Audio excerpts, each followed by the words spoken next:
caps for losers, man. I don't get involved in that stuff. But Angel Rashad Milligan rolling out. That's a good question. Brandon, we can't ask Rashad questions. Hey, Rashad.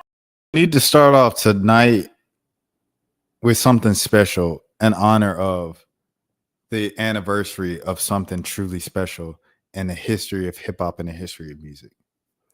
Them superpowers getting neutralized I can only watch in silence. The famous act that we once knew is looking paranoid and now he's spiraling. You're moving just like a degenerate. Every antic is feeling distasteful. I calculated. You're not as calculated. I can even predict your angles. Fabricated story on the family front because you heard Mr. Morale. A pathetic master manipulator. I can smell the tails on you now. Not a rap artist. You a scam artist with the hopes of being accepted. Tommy Hilfiger stood out, but FUBU never have been your collection. I make music that electrify. You make music that pacify. I could double down on that line, but spare you this time. It's random acts of kindness. Know you master manipulator and habitual liar too. So don't tell no lie about me. And I won't tell no truth about man. Kendrick changed the game 1 year ago today. They said he wasn't gonna say anything. He wasn't gonna say anything. It was gonna be quiet. It was gonna be quiet. Kendrick was gonna let it. Nah. You're not letting this one die. Nah. Not this time. You following through. I better seeing than the following true. They make Taylor Swift make you push back your day. I am a man. Drop it. You say. Shout out to Chris in the building, man. Shout out my guy, man, Brooklyn showed mad love earlier on his live and things of that sort. And Chris came over, so I appreciate Chris for pulling up and saying like he said he would and everything. That's so cool. I appreciate it. Well, thank you so much. Okay, let's get into it. As you guys see from the title, first thing first is the Minnesota Timberwolves. And it's crazy because like when Euphoria came out, did you know that Kendrick was about to do the very same time the next year, 365 days later, he'd be doing a stadium tour and selling out stadiums? Nobody knew what was coming. Nobody knew the storm that was coming. Back to back records to the point where he's like, oh, stop dropping. Nurse, teacher, principal. Man, Ant-Man ended the Lakers, bro. And it's time to have that conversation, bro. Back-to-back years, Ant-Man has ended KD. He swept KD in the first round. His mentor, his role model, the player that he looked up to, his favorite player growing up as a kid. And then second year he comes and he gentleman sweeps LeBron James. Now, in this particular game, the closeout game, you have to give credit where credit is due. So let's look at the statistics as we pull up the box score right here. Rudy Gobert had an amazing game, bro. 24 rebounds, 27 points, 24 rebounds. A lot of times I think about, and I think the end of the third quarter, the Lakers were going on this run and they took a lead. And Ant, he drove to the lane as time ran down and he went up for a tough layup in traffic, contested layup. He missed it. But right there at the rim was Rudy Gobert to clean it up right before the buzzer. And it was plays like that he just made all same night. He had a couple just poster dunks that were just dominant, old school dunks. And he really turned back the clock, man. Like it looked like old school basketball where the center was dominating. It was something that we were just talking about on Brooklyn's live, actually, where we were talking about centers. I'm like, the center, there is no back to the basket dominant center anymore. Like that doesn't exist in basketball anymore. Like even the best post-up guys with the best post-up game, a guy like a Jokic, a guy like an Embiid. And then in the W, someone like a Asia Wilson, someone like a who's else? Aaliyah Boston, someone, you know what I'm saying? Someone like Brittany Griner, they still can face up and shoot. You know what I'm saying? It just is what it is. It's kind of what it is now. Nafisa Collier, everybody like that, like they still can face up and shoot and drive the ball and handle the ball if they need to. Angel Reese, et cetera, et cetera. So I say all of this to say you have to give it up for Rudy Gobert and big ups to Julius Randle as well with 23 points, 5 rebounds, 4 assists. For doing just closing out his former team, man. The Lakers, the team that gave up on him, the team that traded him, he did it on their floor in the Staples Center, crypto.com arena now. And, you have to give him big ups for that. So 100% salute to him for that. I'm looking at, okay, now let's get into it. Let's get into that now that we got actual basketball and statistics out of the way. Let's talk about it. So who was it, man? It was I'm trying to think. It was Luka. Let's go back to the Luka Knight trade. So the Luka Knight trade is going crazy because we can't believe that Luka got traded. But at the same time, I'm like, okay, this doesn't still really change much. Like LeBron and Luka is not gonna. They're like, but you know how crazy this is. I was like, but they're not gonna win this year. And they said it's not about this year. It's about the future. They have someone to replace LeBron as the face of the Lakers for the next 15 seasons after LeBron retires. I said, okay, that makes sense. And I'm like, I still just don't know about Luka in that way, and it's because I don't think people can overlook his finals performance last year. And this is what I said. If Chris, if you're still in here, this is what we just talked about on Brooklyn stream. But I just don't know, bro. Like you can't just overlook the fact that this dude didn't give any type of effort on defense in the NBA finals. And it's something that he's done his entire career. But to do it on the biggest stage, it was just like the lights. Yeah, shouts out to Chris. Chris still here. But to do that on the biggest, brightest stage, it was just like embarrassing. And I don't think you can just overlook that because it just shows it's too many times where I've seen Luka have those tantrums. He ripped the jersey after he lost. Like he spikes the ball. He untucks the jersey. It's like he's a bad sport. He complains the most. And but it's a lot of things that Trae Young does as well, too. I don't get it twisted. Trae Young does a lot of the same stuff where Trae Young ain't never ripped a jersey, but Trae complained just as much as any other player in the NBA to the refs and stuff like that. Yeah, my brother Brooklyn, before he go to bed, Brooklyn got work in the morning, and it's 1 a.m. on the East Coast. Over here, it's still 12:17. Not like that's any earlier, but it is a bit earlier, so it's an hour earlier. So good night, bro. I appreciate the love as always. Thank you for the multiple shout outs. I got like 6 subs from that live, by the way, Brooklyn. So salute. But going back to Luka, man, it's like Nico had some points. Now, would I trade him just for the sake of, like I say, branding? I think branding and all of that and DNA is important, bro. Like, I think you need a face of something, right? And you need some type of continuity, some familiarity there. So it's like, with the Cleveland Cavaliers, Chris, because Chris is from Ohio, y'all have like LeBron. Like when you think of the Cleveland Cavaliers, you think of LeBron James, bro. You know what I'm saying? Like, especially like a few years ago. Shout out to Chicago Cheetah as well. When you think of the Chicago Bulls, you might think of Derrick Rose or Michael Jordan. You know what I'm saying? Like when you think of the Lakers, you think of Magic Johnson, Kobe Bryant, Shaquille O'Neal, Kareem Abdul-Jabbar, LeBron. You might think of LeBron James if you're younger. You know what I'm saying? Like you always need a consistent face of the franchise. So it's like for that point, even all the stuff that I just said about Luka, he don't give effort on defense. He pouts. He's a drama queen. When things don't go his way, he checks out the game mentally. You know what I'm saying? It's like, what are the he's a genius offensively. It's magical when he has it going. It's like there's a someone had this like conspiracy that Steph Curry has magnets on his fingertips, and that's why he makes all his 3-pointers because the magnets from his fingertips transfer over to the rim and stuff. But it's like that with Luka. Sometimes he just can't miss, and he's throwing passes that you're like, how did you even see that? You know what I'm saying? But despite all that offensive genius and being a machine and being the system, at the end of the day, it's like the flaws are still there. And people can't just ignore it because of all the pros and things of that sort. Chris said, emotionally immature. Him and LeBron both be crying about fouls and flopping. It drives me nuts. Shout out to Brooklyn. Shout out to Brooklyn as well. Double time. Yeah, 100%, bro. It's just like, okay, so Luka is doing that. And we looking past it because of all the good stuff. And people want to hype him up to be the NBA's next LeBron and the next face of the league after LeBron retires. And I just don't think it works like that, bro. Like, LeBron, even though he struggled to win, it's like he always gave effort. Like, you know what I'm saying? And this is someone who I have LeBron 7th all time. And you know what I'm saying?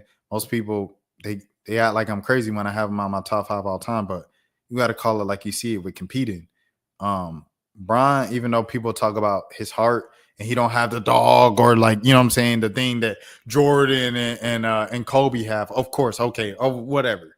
LeBron still competed. Like it was a few times where he'd be on the bench, his jersey's untucked, and he'll just walk into the locker room but before the game ends, and it's like, oh, sore loser LeBron, and it's a lot of the same things that you see with Luka now. But it's like overall, I ain't never seen Bron until he got to the Lakers and he was, in his upper 30s and things of that sort, just like stand on defense and get mad, especially in big games. Like he always competed on both sides of the floor. Like he wanted to be great in defense. He's like, okay, Jordan was defensive player of the year. Okay, so-and-so was a defensive player of the year. Chris wants to know what my top 10 is. I'll get to that right now. Let me see if I could pull it. I'm gonna pull up a Google Doc and I'm gonna do it like that. So I keep track and everything like that. And then we'll get back to this entire legacy discussion and stuff like that. All right, bet. Hold on, where we at? Here we go. Okay, let me pull this up. All right, y'all. So we got the Google Doc up. I'm gonna go 1, Jordan. 2, I'm gonna go Kareem. 3, I gotta go Wilt. No, I go Russell. I go Russell, the greatest winner of all time. 4, I got Wilt. 5 is always exchange between Kobe and Duncan. Kobe and Duncan. So that's 5 and 6. Those guys are like interchangeable. It's just like however you feel in that day, to be honest, in my opinion. Hold on. Let me see how I do this. Let me do it like that. 5 and 6. All right, 7. So it'd be 7. 7 would be Bron. 8 would be you can go Larry Bird here. Larry Bird. 9, you can go Magic Johnson. 10, you go Shaq. And then 11, I got Oscar Robertson. 12, I got Hakeem. 13, I got Steph. 14, I got KD. And 15, I got Jokic. And that's my all-time list. So, anyways, like I say, okay, get back to it, right? So, okay, when I seen this man, bro, when I seen Bron go, say 2007, right? He still competed. Like, bro still competed, dog. Like, he still competed on both sides of the floor. Like, it was like he wanted to be like Chris Gass, Russell 1, MJ 2. Okay, that's controversial. 3 Kareem, 4 LeBron, 5 Duncan, 6 Magic, 7 Wilt, 8 or it was this 8 Shaq, 9 Bird, and then 10 Kobe. No, I ain't skipped 6. It's Kobe and Duncan tied at 5. So that's 5 and 6. Yeah, that's what I got. That's what I got. So yeah. Okay. Yeah. Similar top 10, like you say. The only thing I'm looking at is like you got Russell over Jordan. Okay, all right. I hurt your feelings. You don't work with me no more. Okay. Yeah, you good, Brooklyn. Hey, it's late. It's 120 over there. But like I said, like Jordan, he wanted to be defensive player. Like Jordan was defensive player of the year and stuff like that. And Bron was like, when he first got in, he was like, okay, Jordan improved his jump shot. I need to improve my jump shot. Jordan won defensive player of the year. I want to be able to win defensive player of the year. So, that's when the chase down blocks came into play and stuff like that. Like, so I say all this to say the difference between Luka and Bron is like Bron wanted to compete, bro. Like in his prime, Bron wanted to compete to be the greatest. Like, you know what I'm saying? And that's the difference between Luka and him. So it's just like, will Luka get there? I don't know.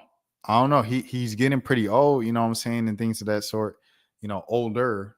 He's still young in the wide range of greatness and everything like that. But it'll be interesting to see. But right as of right now, when the trade happened in February, I was just like, I wasn't really stressing it like everybody else was. And But I think for the sake of brand recognition, it was important to just keep Luka, even if he wasn't perfect. Like, let this be the Luka era for the Dallas Mavericks and ride it till the wheels fall off. You know what I'm saying? Reggie Miller with the Pacers. Just let it be that, bro. Like we sung on Brooklyn's Live, you know, Trae Young staying with the Hawks. Like it'll be Trae Young. When you think of the Atlanta Hawks, you think of Dominique Wilkins, you think of Trae Young. Brand recognition is special, bro. Like when you think of the Golden State Warriors, if you don't think about Baron Davis and the We Believe guys, or if you don't think about Run Team C and stuff like that from the 90s, you're thinking about Steph Curry. or if you're not thinking about Wilt Chamberlain, you're thinking about Steph Curry, bro. So it's like, it just is what it is. Like brand recognition is important for money and legacy and selling like a story for decades and decades down the line. So that's why I think you don't trade Luka from Dallas. However, when it was, I didn't think it was just such a big, and I think we're seeing it right now. Like, forget the future, forget the 15 years after he retires, right? Forget like, okay, he retired, LeBron retires, Luka is the face of the Lakers for the next 15 years. Forget that, right? What happened tonight, bro? Like you had a chance tonight to make a run. You're only gonna have 1 or 2 maybe 3 seasons max with LeBron James, right? So that'll be 2.5 seasons with LeBron with you with the Lakers. This is an opportunity. We're seeing 2 of the all-time greats on the same team at the same time, bro. So why not capitalize on that moment where it's like this is your last 1 of 3 chances you're gonna have making a playoff run with this guy?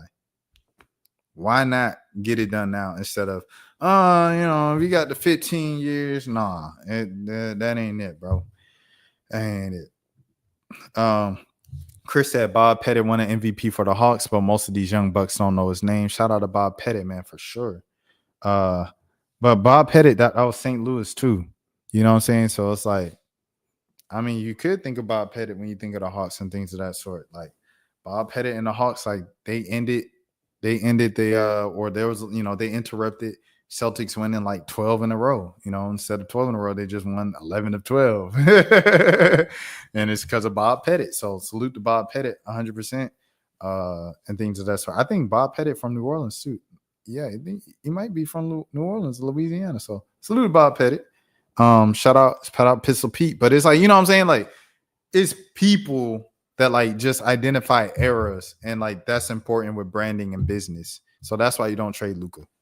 But with this thing, does LeBron retire? I don't think LeBron retires because I think he just loves the spotlight too much, bro. Like, remember when Skip Bayless got on LeBron for going to Bronny's game when he was like in the 8th grade at AAU, and like they were doing the layup line, and Buddy like started tomahawking and doing the signature dunk in the layup lines of the 8th graders. They go, ooh, and they're all recording him stuff. And then, like in the Olympics in Paris, like they put like somebody else on the big board, or like an Olympian walked in from another sport that's an Olympic sport, and a whole arena cheered for him. And then LeBron looked up and he was on the screen. So he was like, and he thought they was talking about him. They was cheering for him. When you've been the guy since you were 13 years old, and Bron is 40 now. So it's been for the past, 27 years? The past 27 years of your 40-year-old life, you've been the center of attention in every single room you walked in. That's a difficult transition to just phase out and just be like, okay, time to be normal. Like, that's just weird. Like, so I don't blame Bron for that. Like, it's not like I'm going to call him, you narcissist. No, like, that's all he knows, bro. Like, I'm not going to blame him for that. So I think it's going to be very difficult for him to just let go of the game from that aspect of the celebrity that comes with it. Because, of course, yeah, you can do the pod, the Think in the Game podcast, and you can be LeBron James, like the icon that you'll continue to be. And the legend grows with time. Legend always grows with time. So you look at Jordan, like Jordan is still as famous as he was with the Bulls, but Jordan ain't always, you know what I'm saying, just in the paparazzi, in the press. Like, you can go months without knowing what Michael Jordan is doing if it's not NASCAR season and he's with his NASCAR team on the track. Like, it was a big deal when Jordan was in the club bobbing his head to not like us because like he just don't be seen. Like Michael Jordan be disappearing, bro. You know what I'm saying? So it's like that's what every player. I remember with Kobe, right? Like right before Kobe, the week leading up to his tragic passing, Bron was closing in on Kobe, and he was going to do it in Philadelphia, you know, Kobe's hometown. So people were talking about Kobe more and more. And it was like before then, people weren't talking about Kobe. They were talking about whatever was going on in the NBA at the time. Like, you know what I'm saying? Like Kobe just wasn't at the forefront of people's minds. So when you retire, you're no longer on the forefront of people's minds as much as you were. Yes, you'll always be famous. He'll always be LeBron James, but it just won't hit the same. It won't have the same type of impact. And I don't think he's ready to lose that. You know, I think that's just a kind of a psych thing. You know what I'm saying? A mind thing of like, when is he ever going to accept that and kind of move on? So I don't think he'll retire this year, this summer. And then also, is LeBron going to go out without a farewell tour? You know, Kobe got a farewell tour. D Wade got a last dance. Vince Carter got a last dance, but Paul Pierce tried to get one, and he only got that type of respect in Boston. You know, which Draymond famously made the trash talk for it and stuff like that. But yeah, so I don't think he retires this year. That's where I stand with the Lakers. Do I think they just fleeced Dallas? On one end, kind of yes, because Luka is younger than AD. But like, if AD just is a better fit with Kyrie and they're both healthy at the same time, which is kind of crazy to like assume is going to happen because both of those guys have been kind of injury prone most of their careers, but they have been healthy for championship runs both times in both different instances. So it's possible.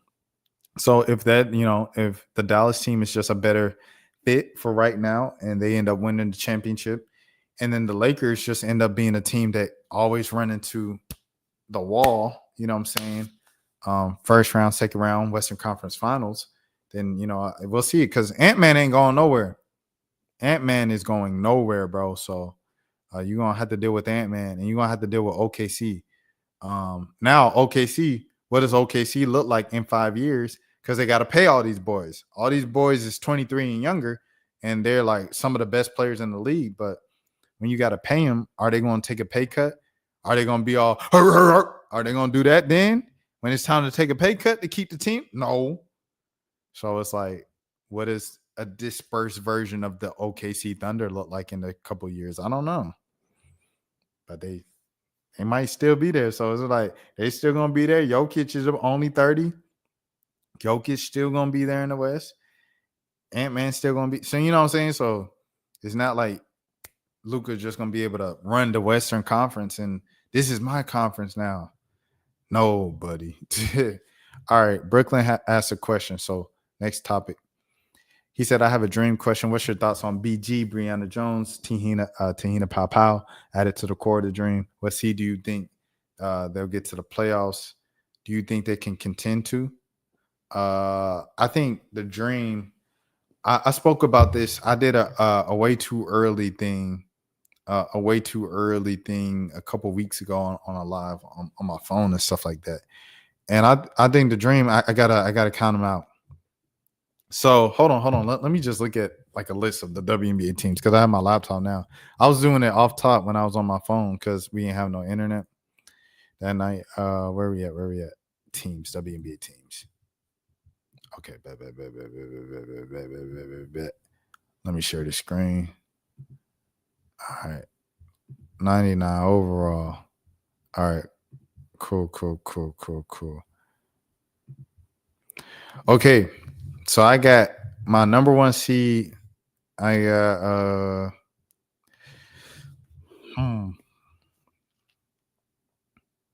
I got New York, number one. All right. I got Minnesota, number two.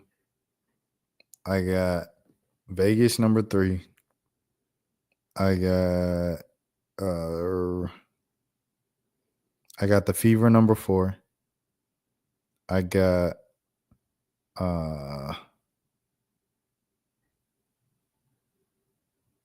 See, now this is where it opens up. I feel like it opens up after 4. So you can go with Chicago at 5, or you can go with Atlanta at 5. I'm gonna go with Atlanta at 5. So I got Atlanta at 5. Um, you know, who said Danielle said this? Danielle said, and shouts out to Danielle, by the way. Danielle coming over to the live, to the after party live and stuff like that. No, you good, Brooklyn. You good, Brooklyn. You good, Brooklyn. But Danielle said ATL will be better than what people think. See, the thing is with the dream, following the dream and being in Atlanta and stuff like that, or being in Atlanta in past summers and everything. I hope to be there this summer if they allow me to go in single games and everything like that.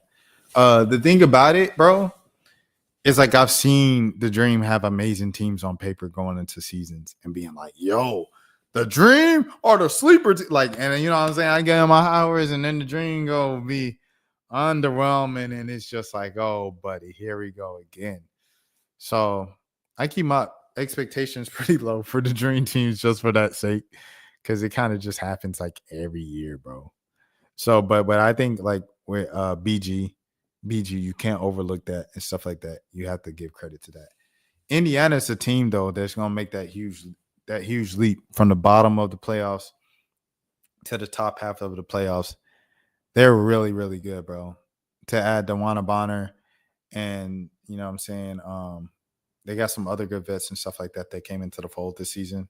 And they were a pretty decent team already last year, so you know, I think they should be good.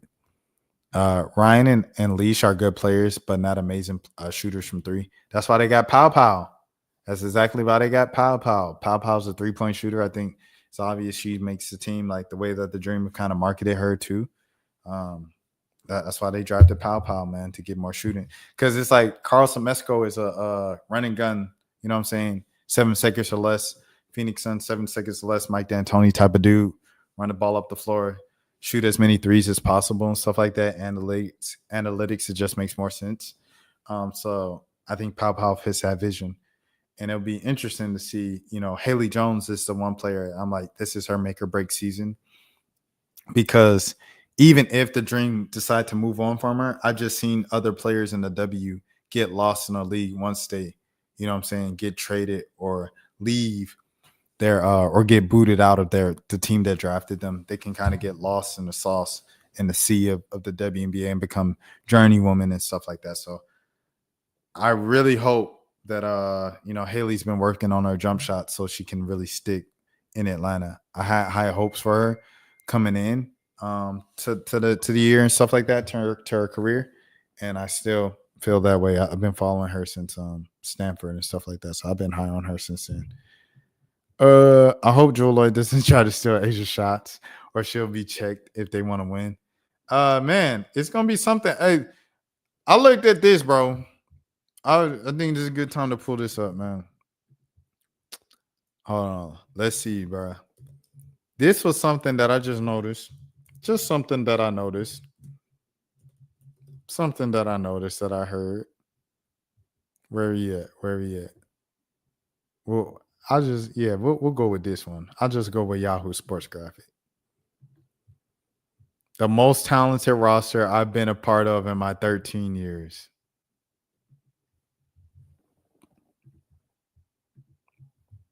Now look at me. You and I both know. Sorry. That this isn't even the most talented roster she's had with her newest team, the Seattle Storm. You're telling me a team that essentially stood pat. They added AC, they added Clark. She came on back home to Seattle, things of that sort.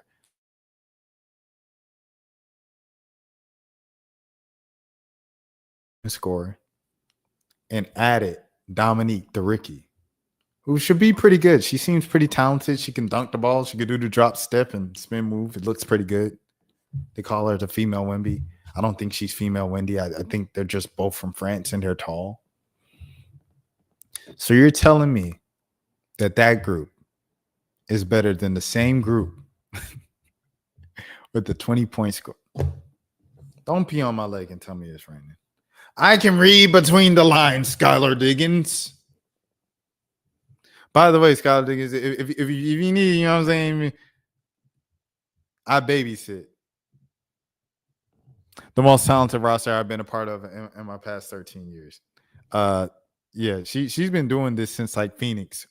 No, even before then, but like Phoenix is like where there's a lot of it. She was doing this in Dallas, but like, you know what I'm saying? Just like throwing shots at old teammates and stuff like kind of did, you know what I'm saying? Don't want to name names. I don't even want to get into that. But that's just Sky. That's why we love Sky. That's why she's great for the game. And everything like that. Yeah. Danielle sees through it. Yeah, 100%. Yeah. Everybody sees it. But yeah. So yeah, I just thought about that when Scholar said that this was the most talented roster that she's been a part of and stuff like that. Where we at? Yeah. So that's how I feel, you know, just a kind of a brief overview of like next season and stuff like that. All right, going back into the to the segments and stuff like that. Bill Belichick running with that sack. Emmitt Smith. We got Bill Belichick, man. Apparently he put out a press release. Bill Belichick put out a press release. 100% Danielle to go back. The storm were playing extremely bad after the break and stuff like that. And you know, that's reasons we're concerned. This alarm has been going. If you were in Brickland's live, you know. If you know, you know. This crazy. It's 12:42. If I wasn't a crazy man streaming at 1 a.m. in the morning, if I was a normal person, I would be heated right now because I'm trying to sleep at 1 o'clock. And anyways, like you said, that's 100% true. But if you're just talking about pure talent from a paper perspective, clearly, like even the super team that they had in Phoenix, you know, the year that BG went to prison, like that team was supposed to be a super team, but BG went to prison. And then Tina Charles, the fit didn't really work out. So it just kind of fell apart, things of that sort. But both of those teams were definitely more talented than this year's team with Seattle. And all due respect to everybody on this year's team. But yeah, Bill Belichick, man. This man, Bill Belichick, put out a press release. He put out an official statement about his girlfriend, bro. He said, your alarm is wild, man. Oh, man. Chris making it rain tonight. W. Chris, man. This is my record, bro. This is my record donation. W. Chris.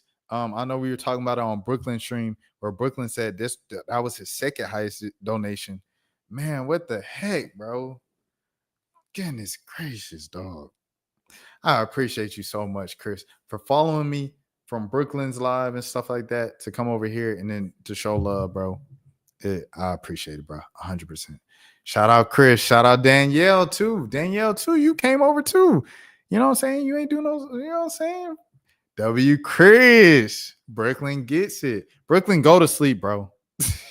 I appreciate the support. Go to sleep, bro. You got work in like 6 hours, bro. He said, thank you guys. You guys are both awesome. All right. So back on topic. This man, Bill Belichick, put out a press release, an official statement about his girlfriend. I ain't never in my many years of looking at press releases and hearing crazy interview stories and everything like that than I've seen with this. So with that being said, here we go. Bill Belichick, an official email statement from Bill Belichick about his girlfriend.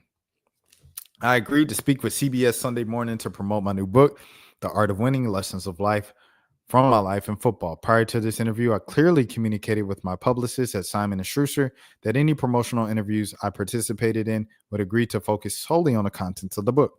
Unfortunately, that expectation were not honored during the interview. So what that got to do with your girlfriend from the side talking about some, we ain't going to talk about that. She ain't your publicist. And if she is your publicist don't need to be cutting me off in my interview. I don't work for your publicist. Hold on now, man. We got to see, this is the thing, man. This is the thing, bro. This is the thing. I was just talking about this yesterday with the whole Trump situation, right? With bro from ABC News sitting down with Trump. and he let Trump punk him in the Oval Office. He said, "Oh, I want to move on, Trump. I want to move on." Man, Joker, you brought that up. You the one that brought up the nah, that's fake. That's Photoshop. That's Photoshop, Mr. President. But moving on to Ukraine. No. And Trump said, no, we not moving on. Because you're not about to tell me that I was wrong when I know I'm right. And he got punked by Trump. It's all right. So that's what I'm saying, bro. The same way that it's like we not going with that, I'm not going with that, bro. I'm not going with the you gonna punk me and tell me stop me during my interview. Me not asking that question. I'm gonna ask whatever question I want. You came on my platform, regardless of your requests and your expectations and this and that. Look, I'm gonna spoil the secret for you. Bill Belichick. Nobody cares about your book, bro. What everybody cares about right now in 2025 is that a nearly 80-year-old who retired from coaching came back to coaching to coach some college kids and is dating a college kid person. That's what people care about with Bill Belichick in 2025. Breaking news. So this whole, I was so surprised that they asked the questions that I told them not to ask about. Man, Bill, if they bringing you in just to talk about your book, when nobody really care about what Bill Belichick got going on right now, except for what he got going on right now, you know what I'm saying? But it is what it is. And if you got a problem with it and you want to cut me off in the middle of my interview, guess what? You can cut me off permanently. Walk out that door for me, please. What Marvin Sapp say? Marvin Sapp say, close the doors. I got to tell you, open the doors, please. Open the doors. Go ahead. Thank you. Thank you so much. We CBS News. We don't need no Bill Belichick interview in 2025. We don't care about no UNC football. People don't even care about UNC men's basketball anymore. What are we talking? If we talking. Shout out Chapel Hill, man. Shout out Phil Ford, Four Corners. Oh, they don't care about no UNC basketball right now, bro. Shouts out to Deja Kelly. Shouts out to Kennedy Todd Williams, Baby Key. So it's like, why would we care about UNC football, bro? Don't nobody care about what you got going right now. What people care about is that you 80 years old coaching 20-year-olds, and you dating a 20-year-old. That's what people care about. So they're going to ask you about it. Yes. The jig is up. You got me now. That's why we brought you in. We CBS. We can get anybody in the world that we want to interview right now. But we chose to interview you because you got this weird thing going on as an 80-year-old dating a 20-year-old. And you coaching 20-year-olds after you retired from coaching 30 and 40-year-olds.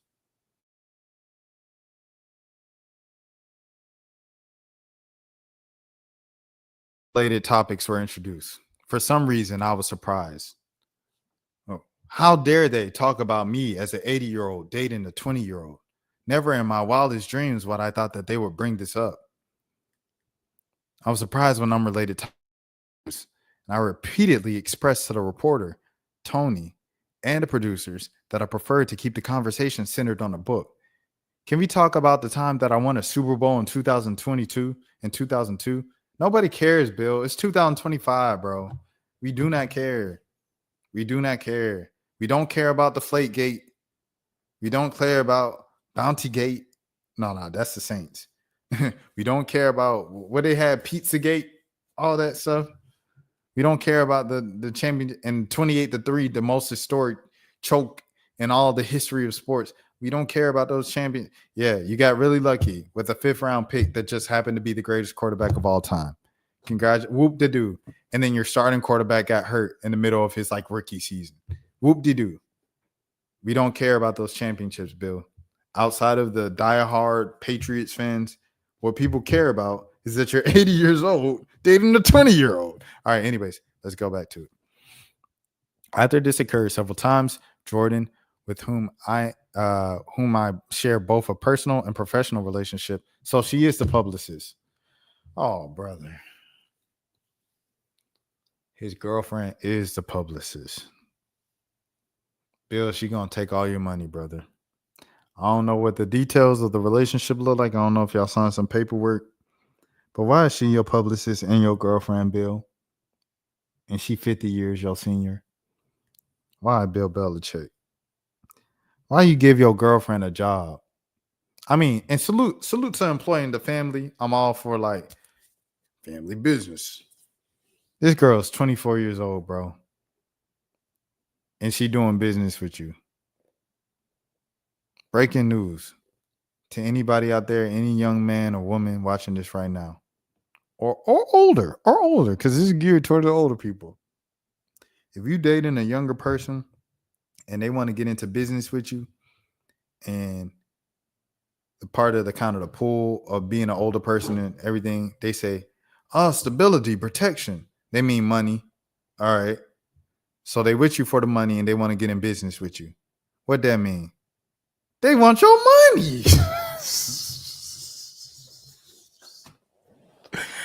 Thank you. You got the answer. They want your money. So I don't.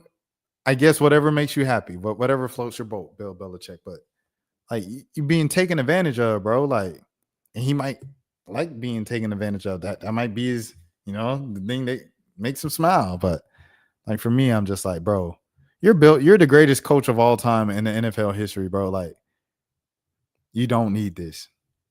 You can do better, Bill Belichick. Trust me, you can. I promise you. I know it can seem like a scarcity mindset, like, oh, you can do better. You're Bill Belichick, bro. Jordan, with whom I share both a personal and professional relationship, stepped in to reiterate that the point is to refocus on the discussion. She was not deflecting any specific question or topic, but simply doing her job to ensure the interview stayed on track. Well, the reporter was doing his job and asking what the people actually cared about with you in 2025. So now what? Some of the clips make it appear as though we were avoiding the question of how we met, but we have been open about the fact that Jordan and I met on a flight to Palm Beach in 2021. 2021? Bro, it is 2025. If she's 24 years old right now in 2025, y'all met in 2021, she was 20 years old, bro. Hold on, twin. Hold on, twin. This cannot be right. This cannot be right, twin. So you was 69 on the plane. Nice, by the way.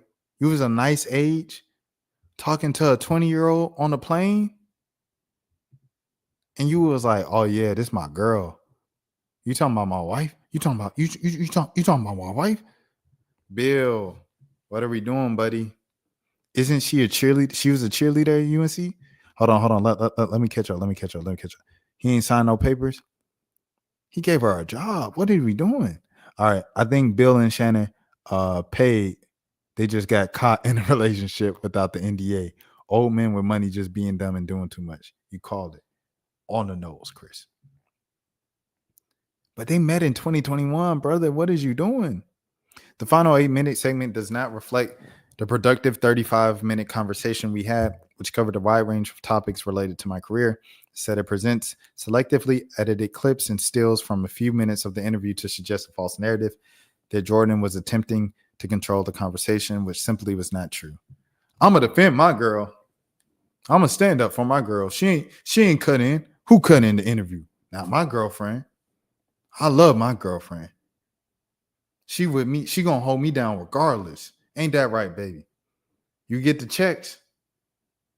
You know she my publicist too. Come on, man. What is we doing, Bill? Bro, you Bill Belichick, bro. Like, you like stone cold. You don't care about nothing. You wear the hoodies. You don't smile. You cut the hoodie sleeves. You was the original sleeveless hoodie man. You made Tom Brady.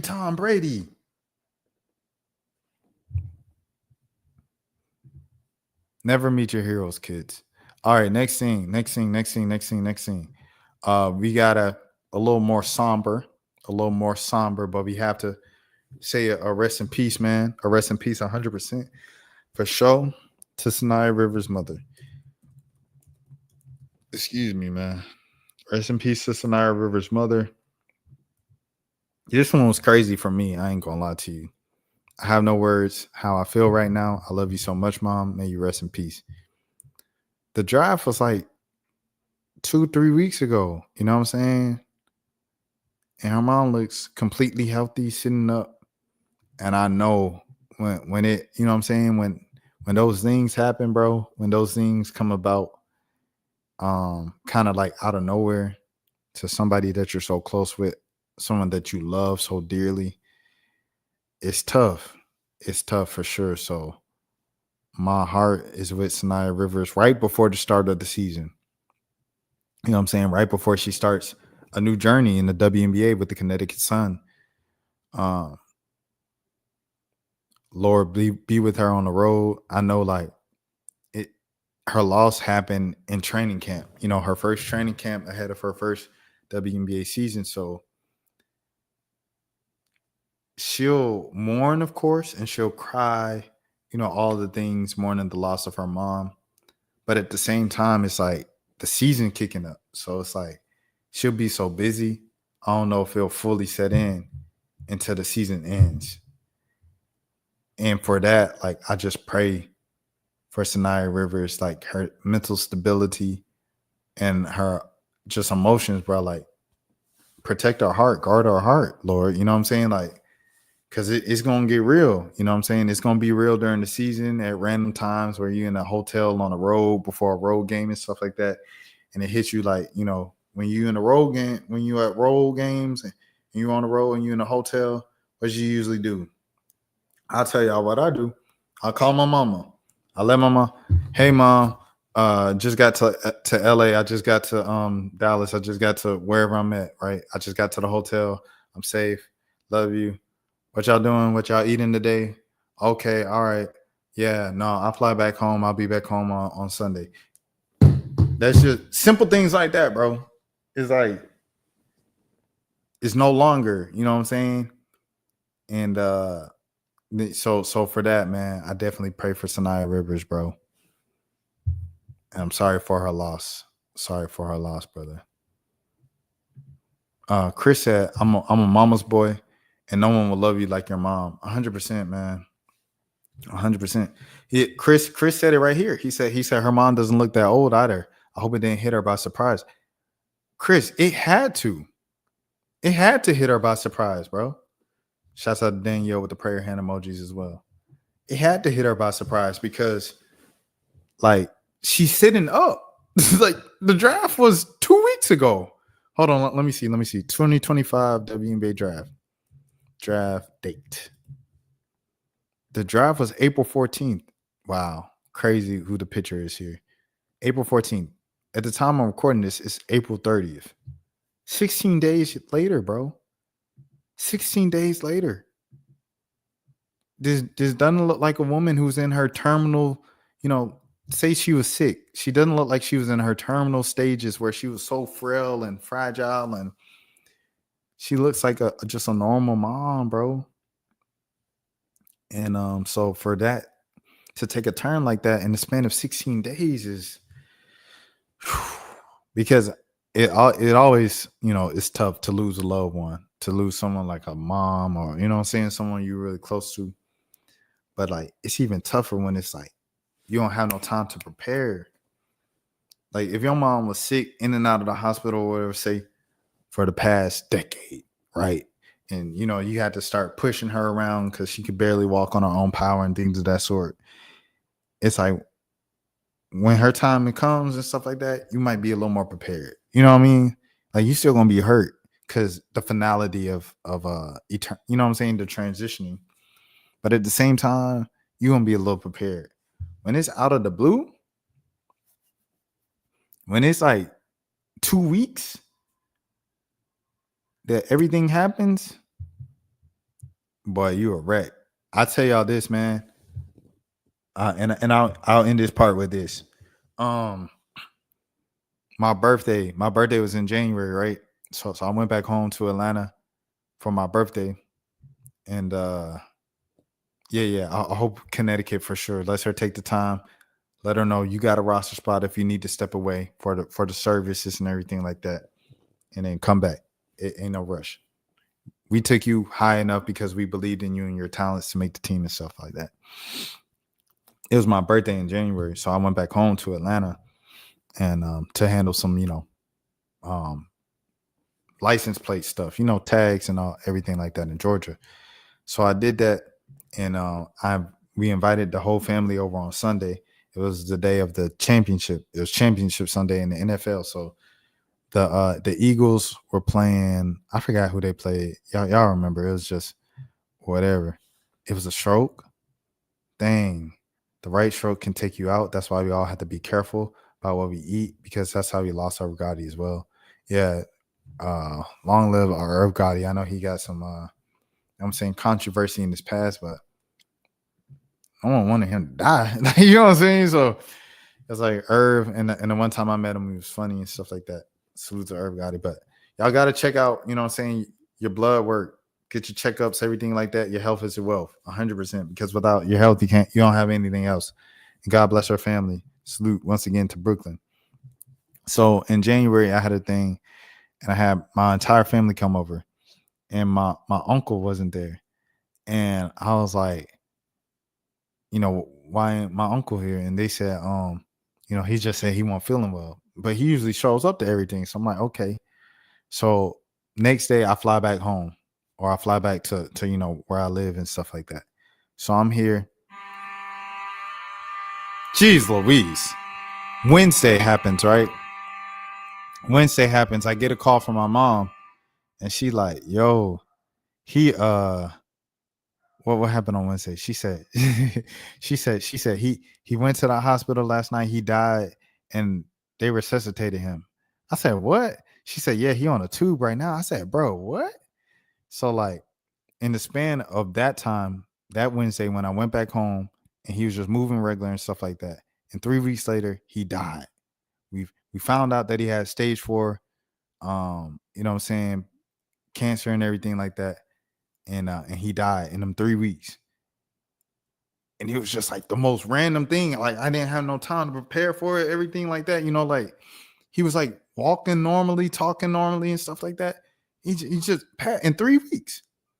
I say all this to say, like, if something happens in 2 weeks, in 3 weeks, in 4 weeks or less, bro, with someone like that, you not like it does a different type of, like, what the heck went on? Like, if it's a tragedy, a car accident, like I done lost, you know, I'm sure y'all lost people to car accidents and, you know what I'm saying, or tragedies and stuff like that. Like, that stuff, like, what the heck? Like, I ain't get no time to prepare. And so for Saniya, bro, it's gonna be really tough. It's gonna be really tough, but I hope she can get through the season, everything like that. And we all praying for her for sure. But yeah. She looks skinny to have a stroke, but you never know. Maybe she was a lifetime smoker or something. I don't know, bro. But whatever it was, like, she was still like able to make it to the draft and look normal, you know, whatever normal is. But she didn't look like a terminally ill person that was gonna die in 2 weeks and 16 days. That's crazy. Brooklyn, I wasn't trying to challenge you, just speaking my mind. Glad you are here supporting Rashad. Yeah, no. Chris and Brooklyn good. Chris and Brooklyn good for sure. All right, bet. Next thing though, but yes, rest in peace for sure. Next thing is Don Staley, man, and this statue.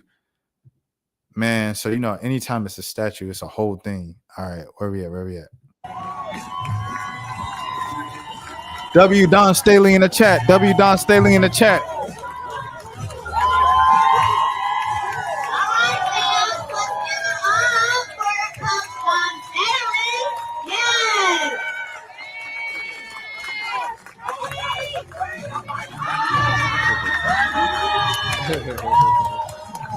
Shout out to Don Staley, man. W the state newspaper. Support local journalism for sure. Shout out Chris with the W's.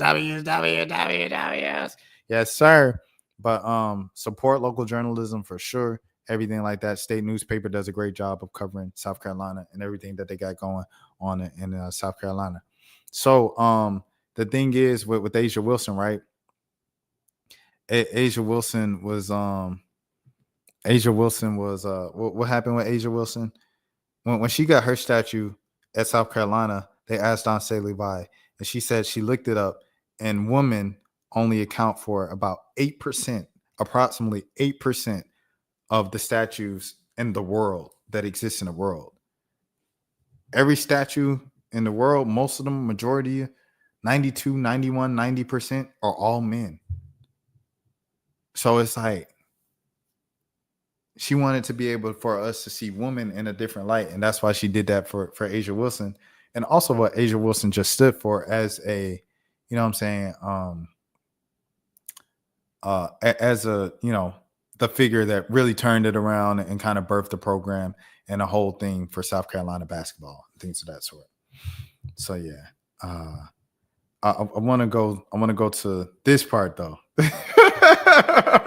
of the celebration, where hey, y'all know how it gets, man. Y'all know how it gets. So it gets sticky. It get a little sticky. So we gotta go to the drama. They had to. She responded to Gino now. All right, hold on. Most other places, if you win one national championship, they build a statue to you outside the building. Here, they won't even let you get to the front of the bus. And contrary to the belief of one of my coaching colleagues, her statue wasn't in response to winning a national championship. It was in response to being a winner at life. Most other places, if you win one national, I had to switch. What you call? That's crazy, bruh. She said being a champion at life. Dang, it's crazy. Look. Let me tell you something now. Obviously, it's always love. It's always kumbaya, my lord. It's always this and that. Oh, I got respect for Gino. I got respect for Don. Look, Coach Yo said, oh, brother. See, I'm used to it now at this point. But it's always I respect Don. Jeez Louise is okay. Goodness gracious. Coach Yo say, Don Staley is the chief. Ain't nothing but respect for my chief. Kim Mulkey say, I love Gino. I love Coach Yo. I love Don Staley. Man, look. It's the 1 year anniversary of Euphoria. And I'm so glad Kendrick started all that chaos last year when Thug was going away and things of that sort. Because it showed that, you know what? I actually don't like any of y'all. And I want you to know that. I ain't never said that. But I actually don't like any of y'all. We act all cool. We hug. We do songs together. I bring you on stage. You sing with me. But I actually do not like you. I don't like you, Drake. I don't like you. J. Cole, you cool, but I think I'm better than you. You're seeing the same thing right now in college. And I'm so glad for it. I'm glad Gino took a shot at Don. Because every game, Don and Gino they hug each other at center court. And they doing all this. They hugging and they shaking and they rocking and they have them mic'd up. I love you, Gino. I love you, Don. Have a great game. Call a great game. Man, look. At the end of the day, what we doing? All right. Good night, Brooklyn. At the end of the day, what we doing, man? UConn ran college basketball for so many years, right? 11, 12, now 12 championships, 11 championships. They were to the point where people were complaining. People like me were complaining about the state of everything and stuff like that, of college basketball, because there was no parity. It was just like, UConn's going to win every year, so why even watch? And then and then so we get to South Carolina. South Carolina come around, and what the South Carolina fans say? Oh, it's a new day. The UConn era over. It's South Carolina. It's Don Staley. Don Staley to go. That's what it is. So you don't think with all those narratives that both of them coaches be pushing, that it's just, oh, I love you so much. This is that. No. Gino, diss him again. Because y'all tried to say I wasn't who I was. Nah, I'm going to keep dissing you. That's what I'm going to do. And then Don diss him back. And then Kim Mulkey joined in for a little more toxicity. This Gino for taking Serah Williams from you. You know, let's do that. Let's spice it up. Kim Mulkey, let's diss Coach Yo for thinking she had a chance to get Malaysia for a while. Let's do that. Let's stop acting like we like each other here. We don't like each other. We're competitors. Don't get it twisted. I don't like you. You don't like me. Let's stop acting like it. I like this. I'm all for it, bro. Let's keep it going. Let's keep the negativity going. As long as it stays within the parameters of basketball, let's keep the parameter. Let's keep the negativity and drama going, bro. I rock with it for sure. But salute 100%. You guys are both black and assuming that Danielle is black. Why does LSU and SC hate each other so bad? All right. So it's really like, okay, with LSU and South Carolina, it's really like Kim Mulkey came into that. It's once again, it's like UConn, right? It's UConn and South Carolina. The reason why there's a little rift there, a little rivalry, is because UConn stopped winning championships a decade ago, right? And everybody called it the Candace Parker curse. So then once UConn stopped winning championships, the team that was winning championships the most frequently was South Carolina. She won with Asia Wilson. She won with Aaliyah Boston. And then she won back-to-back last year, right? So it's like, it was looking like Don Staley was taking that place as a new, it program in college basketball. UConn is like, you're not taking my spot. So that's why the UConn South Carolina riff is there. The South Carolina LSU riff is there because once again, South Carolina, okay, we taking over. We are the it program of college basketball. What does LSU do? LSU hires a Louisiana basketball legend who is one of the greatest coaches of all time, a Hall of Fame coach as well, and Kim Mulkey. So they bring over Mulkey and her 3 championships, right? Her 3 national championships from Baylor to LSU and the SEC. So now South Carolina, after being like, not only, of course, I mean, we run the country. South Carolina, like, we run the country. Of course, we run the SEC. But now you got this Kim Mulkey come in with her national championships, her 3 national championships that she won at Baylor. And now it's like, no, you got another elite program that you got to compete with in the SEC. So that's where the South Carolina LSU rivalry comes from. And it's pretty much just like anytime those two face, they kind of want to prove a point of like, we run the SEC, we're the best team in the SEC. And the SEC is the toughest and they kind of want to also push the narrative at the same time that the SEC is the best conference in America. So that's why LSU and South Carolina hate each other so much. Yeah. And like Danielle said, like the scuffles that they had took it to another level. So they've been chirping, like their fan base has been chirping or whatever to protect that. Man, Chris, dog. W Chris, bro. W Chris 100%. W Chris, bro. W Chris 100%. But like Danielle said, yes, ma'am. But like Danielle said, okay, so temperature's been rising between both fan bases, right? Because Mulkey comes in, and not only does Mulkey come in, but she eventually gets her star. She gets Angel Reese to come over from Maryland to LSU. Angel Reese becomes the face of SEC basketball, like immediately. Like she blocked the shot with the shoe off and, do the dance with the and-1 and everything like that. Become the Bayou Barbie and becomes like, you know what I'm saying? All that stuff, everything, it just becomes a thing. So it's like, okay. And then the Aaliyah Boston is like, dang, I was just now getting my shine and you going to take my stuff, you know what I'm saying, to the woo. So they going back and forth. South Carolina blow LSU out the building. Angel first year. So then, you know what I'm saying? So they come back in the championship. Iowa beats South Carolina. So LSU didn't have to face South Carolina again in the championship because they probably would have lost if South Carolina beat Iowa. But shoulda, coulda, woulda, didn't happen. So LSU wins the national championship. They parade around. And so we get to the next year. The next year, temperatures are still high because it's like, who the best team? Who the best team? Who the best team? And in the middle of all that competitive nature, they get into a little thing, right? And then who jump? over the table. Shout out Big Foe and her big brother who be doing the R&B music and stuff like that. This joker jump over the table and get on the court. What y'all ain't gonna talk to my sister like that. But then he look up and he see how tall Cardoso is. She's 6'7".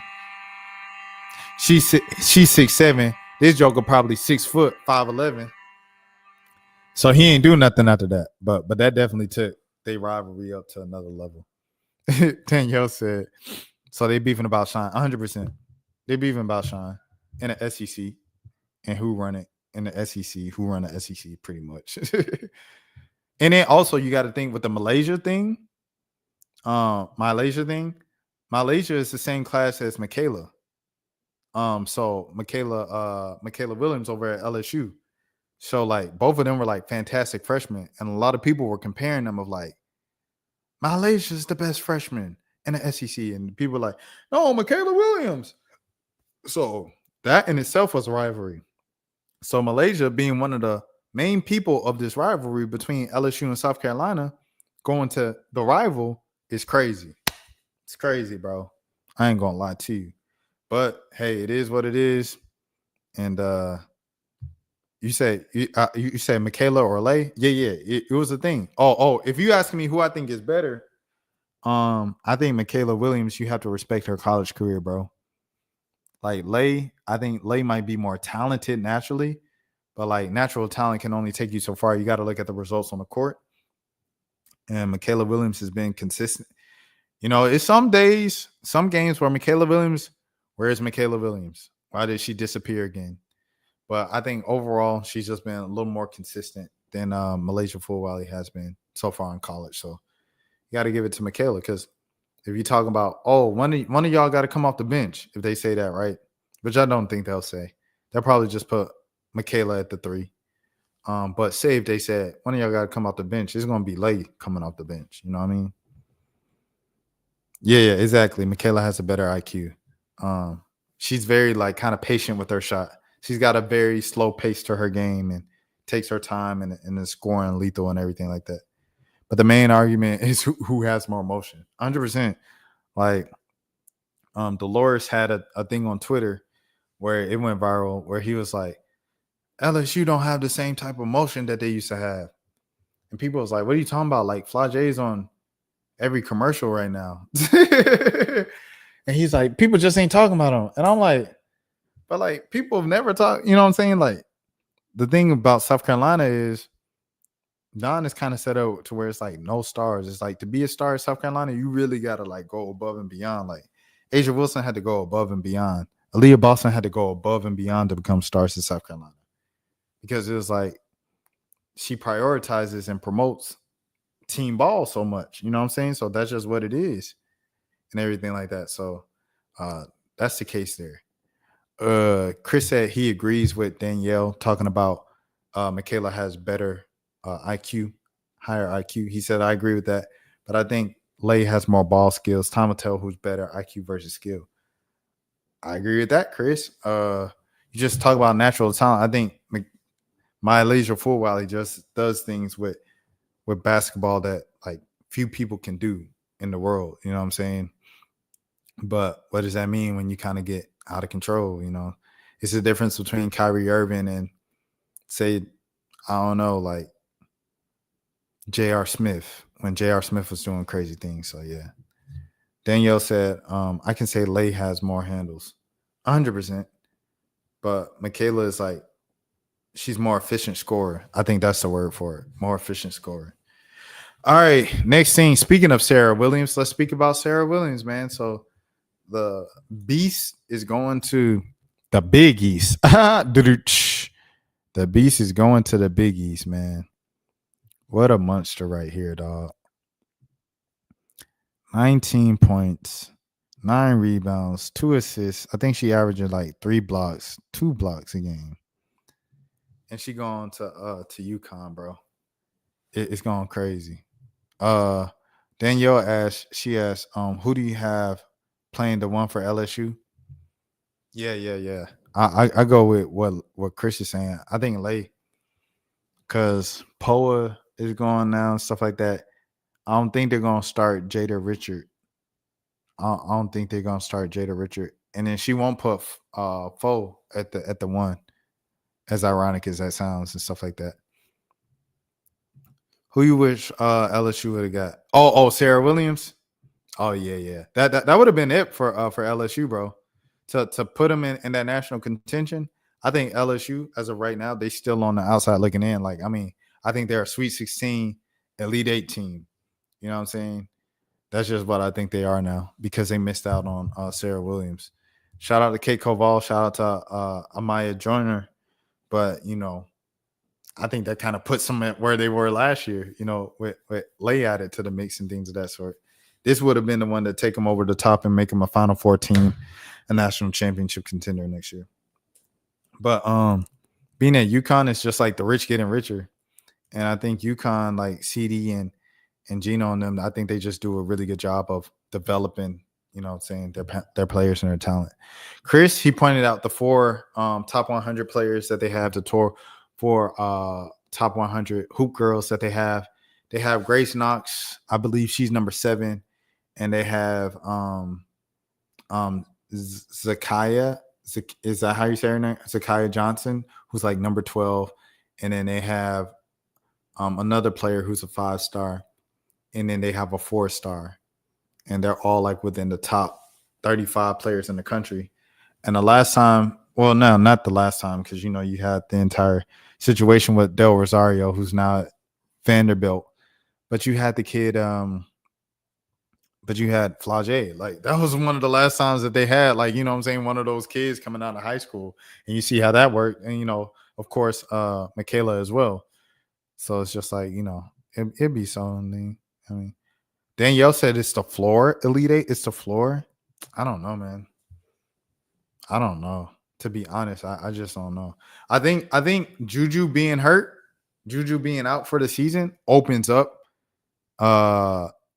just in general college basketball more. So maybe, but when you look at UCLA, bro, UCLA is pretty much bringing the main 2, Lauren Betts and Kiki Rice, back. You lose a girl that always transfer, Janiyah Barker. You lose Janiyah Barker. You lose and then you lose the point guard as well to USC. You lose both of them. But it's like, no, I'm tweaking. USC's point guard went to UCLA. Where did USC has its own so on national media? Yeah, she's hard, bro. Sarah Williams is crazy, dog. Kiki been stinging it up for UCLA. Respect Kiki Rice, friend of the channel, Kiki Rice. But yeah. Anyways, I'm just saying, like, when you look at that and they bringing in baby bets now, I just don't. Nah, bro. Like, if it came down to it, LSU had to face them again for a 3rd straight year. I don't know if LSU gets past them, bro. And y'all could clip this up. Fo, if you watching this, I'm sorry, Fo. If you watching this, I hope you use this as motivation and prove me wrong before you go number 1 next year. Yeah. UCLA point guard went to USC. I thought so. Oh, okay. No. Oh, so I got it right originally. Okay, there we go. Yeah. All right. But yeah, if UConn gets Kaylee Heckle, bro, from USC, man, stop it, bro. Because they got that kid from Spain coming in. UConn got that kid from Spain. Spain commit. Nah, not no Sarah Strong because she lived in Spain. What's the kid coming in, bro? The kid coming in, bro, from Spain. Joker play like dang Kyrie Irving. What's her name? Blanca. That's the one. Look, bro. This kid right here. Look, bro. Look at this, dog. This kid right here. I'm coming back when it happens. No, you can send it. I don't know if Fo watching the replay of this, I know she gonna clip it up and I ain't telling you. I say you going number 1, man. Why you mad at me? But yo, UConn with her and say Kelly Heckle and Sarah Williams up front, Man, y'all just greedy at this point, bro. Y'all greedy, bro. You kind of greedy. Ashlyn Watkins was arguably the best player on the team. She may have made a huge difference in the national championship. Serah walked all over them. Jeez. Shout out to Ashlyn Watkins, man. Shout out to Cheese. I do take, the allegations that she originally had. I take those very seriously as well. I always want to say that. Just disclaimer. But yeah, I don't know, man. Rich getting richer, dog. Because with AZ and Serah Shawn by themselves, that would have been enough. But now you got this Joker, and then you might be getting Kaylee. And Kaylee, if you get Kaylee, she's gonna be like their point. She's gonna be what the girl from Princeton was this year. Kennedy Smith, they wouldn't have a replacement for her. Kennedy Smith is crazy, bro. She really stepped up and became who she was supposed to be after Juju's ACL, bro. So yeah, I really like Kennedy and stuff like that. But yeah, let me see if I got anything else.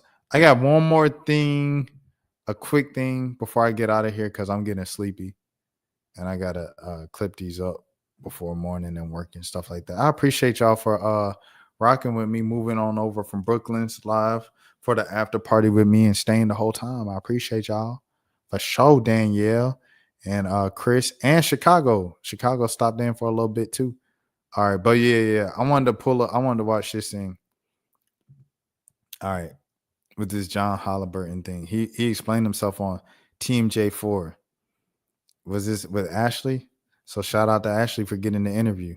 But she got what happened between him and Giannis. When I turned, it might have seemed like I was looking at him, but I really wasn't. I was looking through him. That's Right. how I was in the moment. I know it looked like we were looking, like I was staring him down, but it wasn't like that. It was in the moment as if I was looking right through him. And yes, I had the banner in my hand going, and I was yelling, yay, yay, yay. Giannis never said anything to me. I never said anything to Giannis. There was no back and forth. But that changed when Giannis went face to face with John near his baseline seats a few moments later. He grabbed my hands. He put his forehead on my forehead, and he said, "Don't disrespect me. Don't effing disrespect me." Okay? And I said to him, I was not trying to disrespect you, which I wasn't. I'm telling you, I did not do that on purpose. I really did not. And then I said to him, Well, you ran out on the 3-point line. He ran out on the 3. Look, he behind the 3-point line talking about I didn't do that on purpose. Said to him, I was not trying to disrespect you, which I wasn't. I'm telling you, I did not do that on purpose. I really did not. And then I said to him, I love you. He said back to me, I love you. We patted chest. He gave us a thumbs up and he walked away. Interesting there. Let me see what I got in the chat before I end the live because I don't want to just close the live on y'all. Y'all having a whole conversation. I have Maryland winning the Big Ten. A lot of people be big on Maryland. Maryland got a big fan base. We need to get more people on board. You're a smart man. I think people will just gravitate towards people who pick a side, whether it's Angel or Caitlin. You actually know ball and know they are both good. 100%, yeah. I mean, I've been watching both of them since like freshman year. So, I mean, and it's on the channel. That's interesting. They just lost their best player. Why do you think? She said, look at the transfers they brought in. And he said, let me look. Maryland is huge. If you guys want Maryland content, Big Nate is the person you guys need to go to. That's my boy Nathan Snell. That's the dude that you definitely need to go to for a show. For sure. But yeah. I'm about to get out of here, y'all. Because I gotta I don't know why people compare Caitlin Clark and Angel. They play two totally different positions because of racism in America. because of racism in America and modern society. That's all it is. I saw they brought in a couple good players. I keep an eye out. Yeah. Nathan Snell. I'm gonna look him up right now, and so I could put him on a big screen, and you guys could go follow him and stuff, because he is he's the Maryland guy for sure. Nathan, where you at? Driving to the Top Productions. What the heck, Nathan? Is that you? Oh no, driving. He was just on Driving to the Top Productions thing. Is this it? This is his page. This is Nathan's page right here. I'm about to share the screen. See, I can see it. Where we at? Nathan Snell right here. This is his page, man. Yeah. Y'all go subscribe to Nathan Snell. But he's the Maryland guy for sure. And he goes live quite a bit. Like, I want to say darn near every day. See, 11 days ago. He must not be saving the lives, but Nathan, he pretty consistent on the lives and stuff like that. But he stays there. You see, he got all the Maryland press conferences. Yeah, that's my dog. So all the Maryland stuff you want, go to Nathan Snell page. He spelled his name like this, Nathan Snell, and then his at is the number 1 Nathan Snell. Yeah, for sure. Bird and Magic. Chris said, nah, it's because they the 2 best young players. Yeah. They just happen to be one black, one white, and yeah, like you say, Chris, Bird and Magic. You know what I mean? But all right, y'all. I appreciate y'all so much. I'll be live again tomorrow night. I'm live every night. And yeah, you guys please take care of yourselves. Oh, I'm traveling tomorrow. So yeah, I'll probably be doing the live from the A. But yeah, you guys take care of yourselves. And until next time, if nobody else told you, I care about you. Please take care of yourselves. Man, snaps for losers, man. I don't get involved in that stuff, but Angel Rashad Milligan rolling out. We can't ask Rashad a question. Hey, Rashad.